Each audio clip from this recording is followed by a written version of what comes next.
What's up, everybody? Welcome back to Overtime Insights.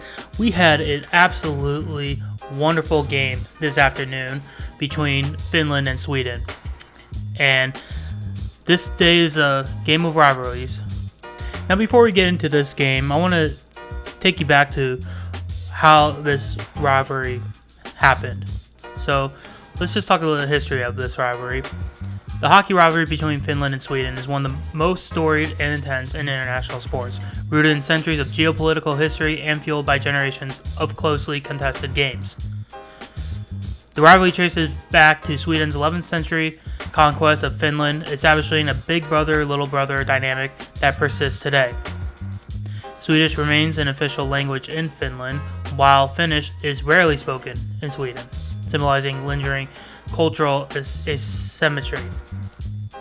Both nations share a Nordic bond, but hockey became a proxy for national pride, escalating after Finland gained independence from Russia in 1917. And when we look back at the key rivalry moments, go to 1995 World Championship Final. Finland stunned Sweden 4-1 in Stockholm, securing its first world title and ending decades of Swedish dominance.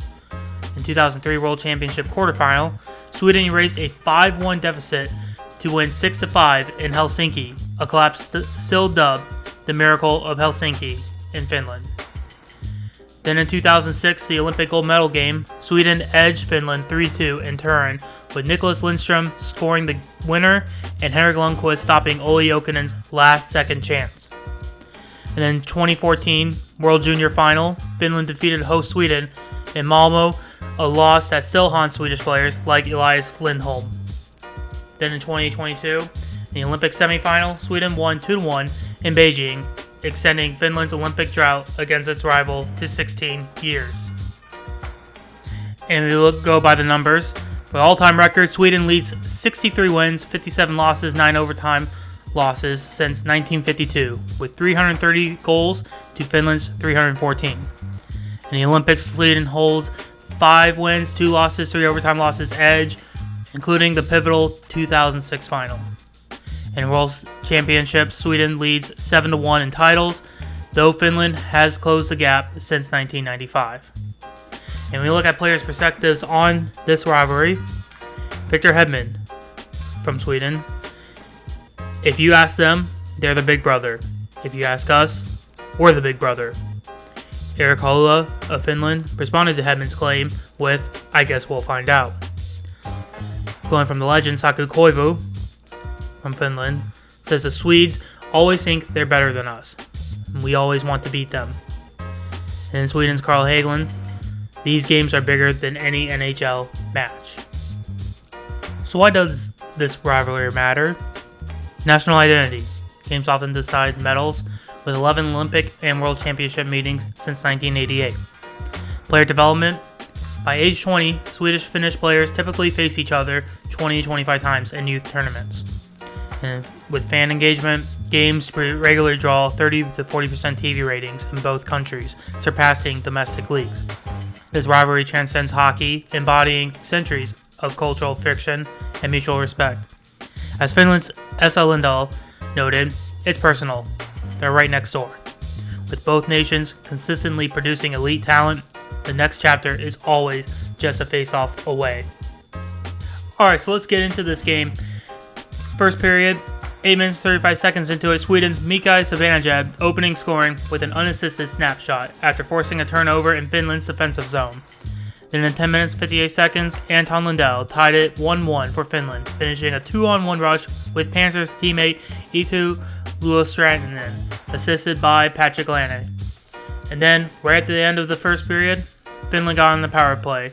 And finally, like I mentioned, give Mikko Rantanen the puck and let him shoot. First shot of the tournament, scores. And with the assist by Sebastian Aho. You got to get these guys going. That's how your Finland's going to win, is if they get the puck and do their thing. And now we're into the second period. And this second period started by Sweden replacing their starting goalie, Filip Gustavsson, who had 2 goals against on 4 shots, with Linus Ullmark. And in this period, you could say this was all Sweden at the very beginning.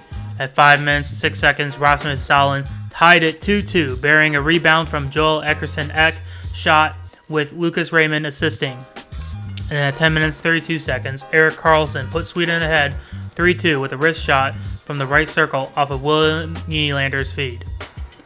Then late into the second period, Finland captain Aleksander Barkov deflected Olli Mata's pass off Kaapo Kakko's stick, past Ullmark to even the score 3-3.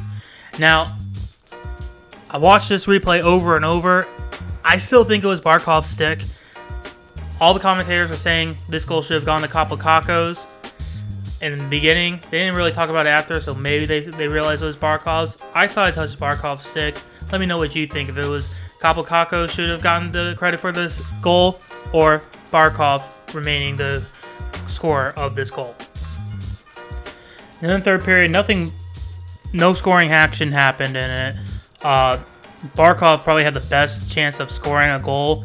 He took a penalty, and as the penalty ended, Barkov jumped out of the box, got a nice pass that he received backhanded, and had a one-on-one with the goalie, but missed the net. So then we go to overtime. And a minute 49 seconds into it, Mikael Granlund sealed the win for Finland on a 3-on-1 rush, keeping the puck and firing a shot from the right circle past Ullmark, 5-hole. For key performances of this game, we'll start with Sweden. We'll look at Rasmus Dahlin, who had a goal, 17 minutes 21 seconds on time on ice, anchored the defensive efforts. And then you have the other defenseman, Erik Karlsson, with 1 goal, 4 shots on goal, who was a key offensive contributor to this game. And as for Finland, Patrik Laine, 2 assists, pivotal role in power play success. Kevin Lankinen, 21 saves in relief for UC Saros, including critical stops in overtime. But no other key performer was better than Mikael Granlund, who scored the overtime winner, extending Finland's tournament hopes.